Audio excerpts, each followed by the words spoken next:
রাজধানীর পুরান ঢাকার লালবাগে প্লাস্টিক কারখানার আগুন নিয়ন্ত্রণে কাজ করছে ফায়ার সার্ভিসের 11টি ইউনিট। ফায়ার সার্ভিস জানায় বেলা 1:30টার দিকে খবর পেয়ে 20 মিনিটের মধ্যে ঘটনাস্থলে পৌঁছায় তারা।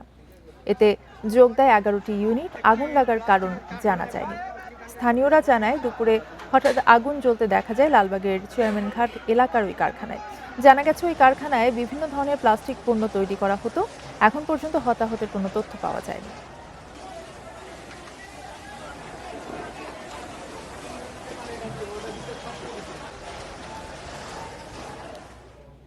এ বিষয়ে আরো জানাতে আমাদের সাথে যুক্ত আছেন সহকর্মী শাহাদাত স্বপন।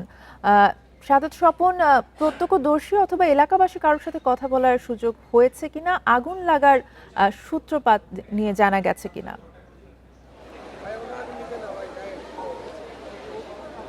দেখুন, আসলে আগুন লাগার সূত্রপাত, এখন যে পরিস্থিতি, এই আগুনের ঘটনা ঘটলে দুইটি বিষয় আসলে মানুষ জানতে চায় যে আগুন লাগার সূত্রপাত কিভাবে, কি পরিমাণ ক্ষয়ক্ষতি হলো। দুটি কিন্তু আসলে তদন্ত সাপেক্ষ। আর এখানে যে প্রত্যক্ষদর্শীরা যেটি বলবেন যে এখানে তাদের যে কথাগুলো, এগুলো কিন্তু আনঅফিসিয়াল কোনো কথা নয়। কাজেই আর এখনকার যে পরিস্থিতি, সবাই আগুনটা, কাজে এই পরিস্থিতিতে এগুলি জানার জন্য আসলে সেভাবে চেষ্টাও করা যাচ্ছে না। যাই হোক, আমি যতটুকু জানতে পেরেছি একটি প্লাস্টিক কারখানা থেকে আগুনটির সূত্রপাত হয়েছে। আর আমি এর আগে যে তথ্যটি জানাচ্ছিলাম, আমার পেছনে যে দুইটি ভবন একটি ভবন দেখা যাচ্ছে, এখানে আসলে একটি ভবন নয়, দুইটি ভবন একই প্যাটার্নের এবং প্রায় একই উচ্চতার। একটি 7 তলা, একটি 8 তলা। এই দুইটি ভবনই কিন্তু আক্রান্ত হয়েছে এবং এই দুইটি ভবনে কিছুক্ষণ আগেও আগুন দেখা গেছে এবং আপনি দেখতে পাচ্ছেন ব্যাপক ধোঁয়া উপস্থিতি এখানে আছে। কিছুক্ষণ আগে আমরা দেখেছি যে ফায়ার সার্ভিসের, দেখবেন যে ছাদে একজন ব্যক্তি আটকে আছেন কিনা আকারে ইঙ্গিতে কিছু বোঝানোর চেষ্টা করছেন। ওই ভবনের ছাদে কয়েকজন আছেন। তবে আসার কথা হলো, কিছুক্ষণ আগে আমরা ফায়ার সার্ভিসের কর্মীদের সেখানে ঢুকতে দেখেছি। তারা ঢুকে সেখানে জানালার কাঁচগুলো ভাঙছিলেন এবং পানি প্রবাহ আরও ভালো করার জন্য তারা চেষ্টা করে যাচ্ছেন এবং বাইরে থেকে তো আপনি দেখতে পাচ্ছেন যে চারপাশ থেকে তারা পানি দেওয়ার চেষ্টা করছেন।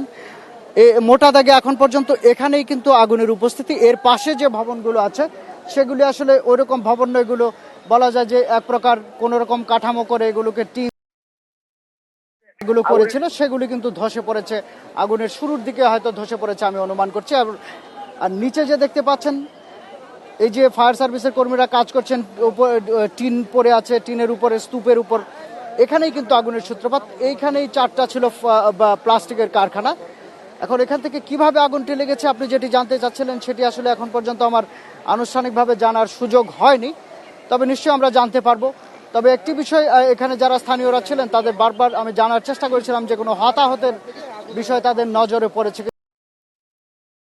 বিষয়, যে হয়তো এখন পর্যন্ত কোনো হতাহতের ঘটনা ঘটেনি বা কারোর নজরে পড়েনি। তবে শেষ পর্যন্ত এই যে দুটি ভবন, যে ভবন, একটি 7 তলা এবং 8 তলা, এই দুইটি ভবনে আমি ধারণা করছি যে এখানে যারা বাসিন্দা ছিলেন তাদেরকে নিশ্চয়ই তারা দ্রুত জীবন বাঁচানোর জন্য আগেই বের হয়ে গেছেন। তবে তাদের মালামাল যেগুলো ছিল সংসারের, সেগুলো তো নিশ্চয়ই তারা নিয়ে বের হতে পারেনি, সেগুলো নিশ্চয়ই ধ্বংসপ্রাপ্ত হবে। তবে শেষ পর্যন্ত এই দুটি ভবনের পরিণতি কি হয় সেটি দেখার জন্য নিশ্চয়ই আরো কয়েক ঘন্টা অপেক্ষা করতে হতে পারে, কারণ যে পরিমাণ সেটি জানান দেয় যে এখানে যথেষ্ট আগুনের উপস্থিতি আছে এবং যে আগুনের সূত্রপাত এখানে হয়েছিল প্লাস্টিক কারখানা থেকে, সেটি আস্তে আস্তে ছড়িয়ে পড়েছে।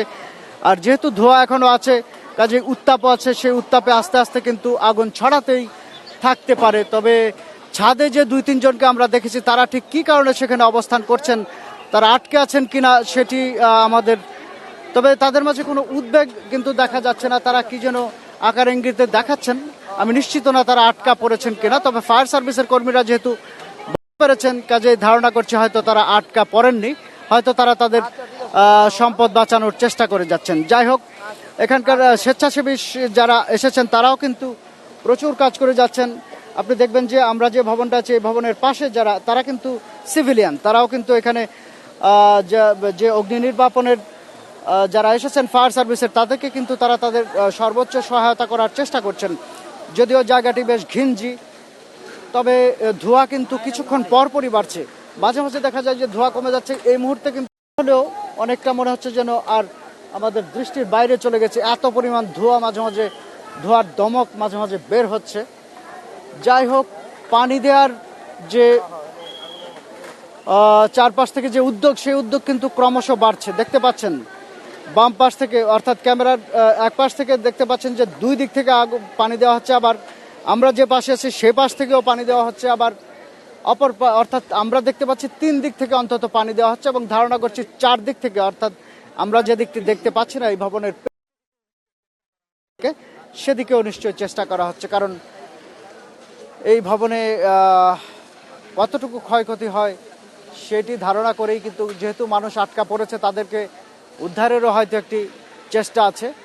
আর যে প্লাস্টিক কারখানাগুলো ছিল সেগুলো আসলে পুরান ঢাকার যে আগুনের ইতিহাস, নিমতলি আগুন থেকে ধরা নিমতলি সহ আরও যেসব ভয়াবহ স্মরণকালের ভয়াবহ যেসব অগ্নিকাণ্ডের ঘটনা ঘটেছে পুরান ঢাকায়, সেই তুলনায় কিন্তু আজকের এই আগুনটিকে বলা যায় যে খুব বেশি একটি উল্লেখযোগ্য উঁচু ভবনে আগুন লেগেছে।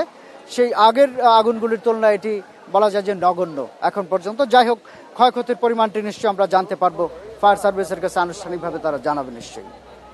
শাহাদাত স্বপন জানাচ্ছিলেন লালবাগের অগ্নিকাণ্ডের বিষয়ে।